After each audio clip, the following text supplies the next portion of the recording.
Qubsumti ilmaan Oromoo sadarkaa warraarraa dhawataan ol guddachaa dhufe.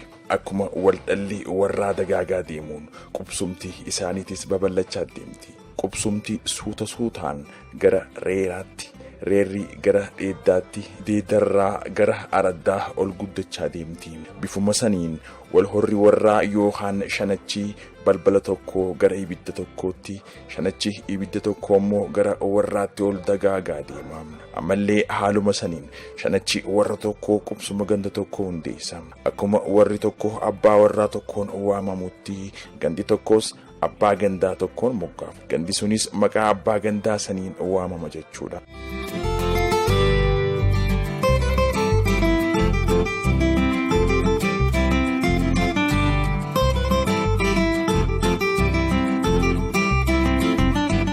Jaarraa 14ffaa keessa gandoonni xurree daldalaa kaaravan ruut gubbaa jiran saffisaan gara iddoo biyyoo ja'utti ol guddachuudhaan lafa giddugalaa daldalaa ta'an.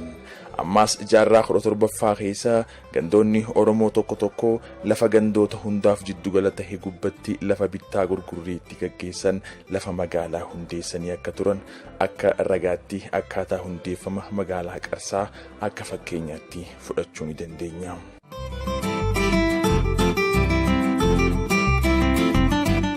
Magaalaan Qarsaa akka bifa magaalaatti kan hundeeffamtee bara 1883 akka lakkoofsa Habashaatti yoggaa ta'u san dura jechuun jalqabarraa kaasee ona alaa tana keessatti yookaan naannoo magaalaa tanaa qubachuu kan ture warra gosa alaati. Iddoo amma magaalaan Qarsaa itti gad dhaabbatte tanarraa gara bahaatiin qubsuma warra Nuunnuu ganda Boruu Qilxuu, qubsuma warra Huraa ganda Huraa, gara dhihaatiin qubsuma warra Arroojii ganda Boruu Abdii, gara kaabaatiin ammoo qubsuma warra Huraa ganda Boruu Qarsaa, gara kaaba dhihaatiin qubsuma warra Nuunnuu ganda Boruu Shoraatti ganda Boruu Boonjaati. Gandoonni kun jaarraa 16ffaa dura iddoo gaara Qarsaa gaara Kammoonaa jaamutti torbaanitti guyyaa tokko walitti bahuudhaan midhaaniin uffataa fi waan adda addaa walirraa bituu fi walirraa jijjiirrachaa akka turantu himama. Gandoonni warra Oromoo irra guddaan isaanii akkuma beekamu kan hundeeffaman lafa ol kaatu Rift Valley irraa gara Booroo Aantuu fi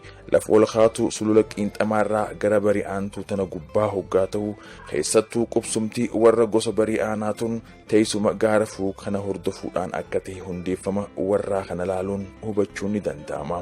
Fakkeenyaaf irra caalaa gandoonni naannoo Harargee jiran kan hundeeffaman gaara Fuug kan gaara Gugguu yookaan gaara Fuug irraa ka'ee hanga Jijjigaa riphee jiru kana jala. Jechi Fuug jedhu sirna gadaa ituu humbannaa fi afran qalloo keessatti qubsuma ittiin bulmaataa ta'uu baatus yookaan sirna raabaa doorii yookaan sirna caffee odaa bultum keessatti qubsumti gosaa onaan ijaaramte. Garuu sirna adda addaa keessatti yookaan dhaddacha keessatti sirna dhiibaatuu keessatti Oromoonni naannoo Harargee maqaa qubsuma isaanii yookaan qubsuma Fuug jettuu mirkaneeffachaa turan.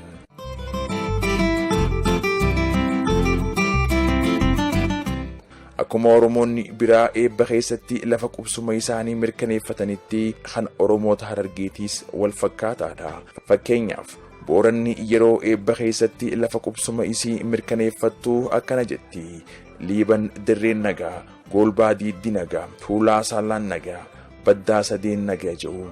Oromoon Tuulamaatiis akkasumatti eebba keessatti qubsuma isaaniin yaamamu. Fakkeenyaaf 8 Tulluu Nagaa, Malkaan 6 Nagaa, Tulluun Cuqqaalaa Nagaa, Harrayyuunis Hora Saamaa Gadii, lafti dagaagaa Hawaas Olii, lafti gaara Baasoo Gadii naan waamamti je'ee Harrayyuun eebba keessatti dubbatama. Oromoon Harargeetiis eebba keessatti yeroo tarree dhaddachaa haa ta'u yeroo dura eebba galuu akkana jechuudhaan maqaa Fuug dhahuudhaan qubsuma isaa mirkaneeffata.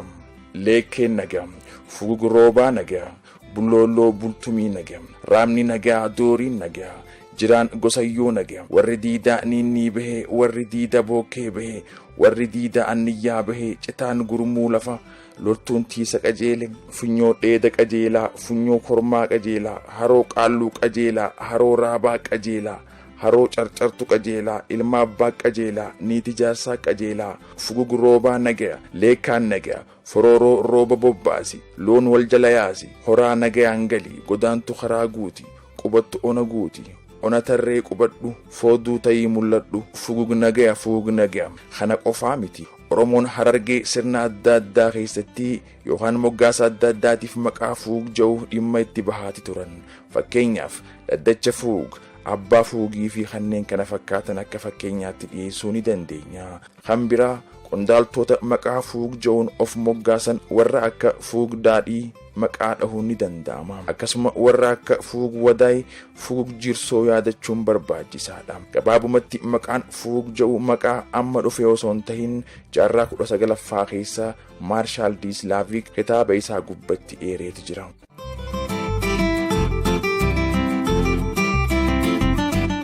Oromoon lafa yookaan ammoo biyyee argitee gubbaa hin qubattu. Biyyee irra biyyeeyyii filatti. Lafa qubsuma gaarii taate yookaan lafa biyyee irraatiin biyyoo jechuudhaan yaamti. Warri Somaaleetis jecha biyyoo jedhu kanaan yookaan jecha biyyoo jedhuun afaan Somaaleetiin bishaan jechuudha. Garuu fakkeenyaaf moggaasni biyyoo waraabaa jedhu jecha afaan Somaaleetii miti. Maaliif yoo jennee jechi waraaba jedhu afaan Adareetii fi afaan Somaalee keessa hin jiru. Gosti lachuu jecha waraaba jedhu jecha afaan Oromoo waraabeessa jedhu irraa fudhatan. Afaan Oromootiin moggaasni waraabeessa jedhu jecha waraabata yookaan ammoo nyaata jedhu irraa dhufe.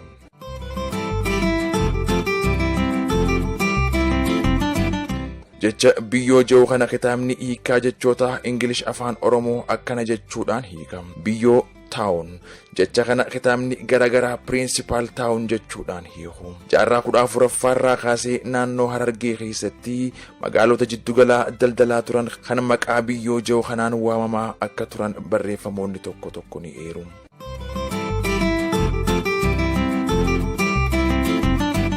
Biyyoo Adaree, biyyoo Haarlaa, biyyoo Salaamataa, biyyoo Karaabaa, biyyoo Awwaallee, biyyoo Waraabaa. Maqaaleen kun walqunnamtii daldalaa biyyoota adda addaa waliin qabaachaa akka turan afoolaan ni himama. History of Harar and Heritage irraa laaluun ni danda'ama. Durirraa kaasee waa'ee magaalota biyyoo jedhaman kana afoolaan dhagaas geenye.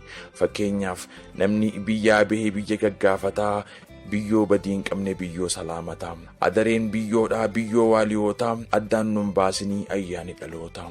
Yaa biyyoo Haarlaa, yaa biyyoo Awwaallee, dubraa fi baranoo addaanuu wallaallee. Biyyoo Waraabaadhaa, naggadaa fi dhaqaa, ani yoonsiin wal dhabee billawaan finnaqaa.